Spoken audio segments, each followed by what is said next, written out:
So my name is Dale Bracewell, and I'm the City of Vancouver's Manager of Active Transportation.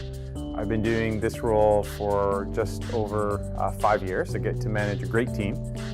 It's a team of about 20 people, and we're responsible as a team for taking care of building, maintaining all of the pedestrian, cycling, and greenways infrastructure in the City of Vancouver, promoting active transportation modes. One thing that's unique about Vancouver, at least in terms of North America, is we've really been advancing the idea that we're designing for people of all ages and ability, the idea of having a protected bike lane network.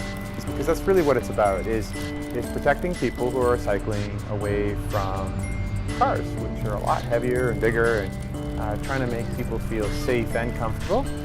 First thing that I tend to think of when I'm choosing a biking, which is my way of commuting and my main mode of transportation, is it's always an experience.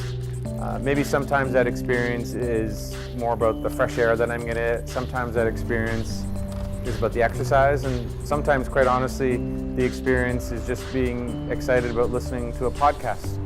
Vancouver right now, we're one of the leaders. We were actually the first North American city to do a protected intersection, and that was at Burrard, Cornwall, a couple of years ago, and that's actually helped the number of people cycling who are actually going over Burrard Bridge. It actually increased by 30% the first year after our first protected intersection in the City of Vancouver.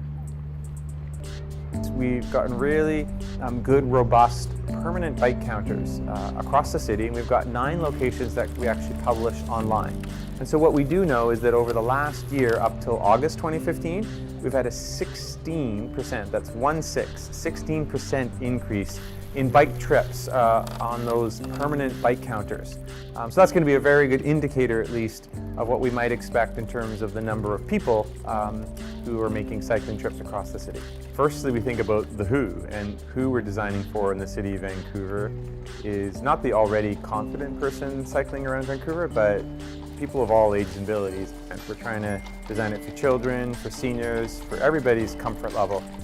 And so what that leads to is then why are we designing it? And again, we're not designing it just for people's kind of commute to work or commute to school, but we're trying to enable cycling as a mode of transportation for all of your daily trips.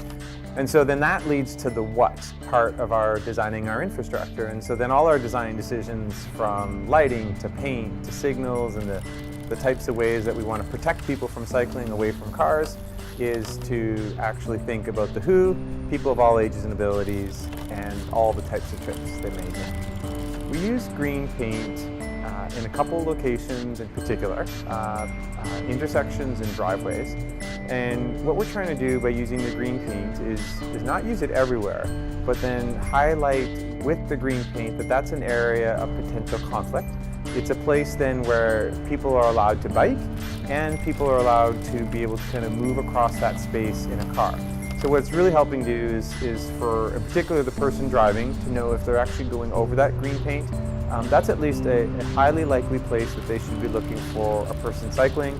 And it also helps the person cycling recognize, especially if they're coming out of a protected bike lane, that they're now going into an area they need to pay more attention, a potential area of concern at an intersection or a driveway, where it doesn't mean, by the way, that they have the right of way.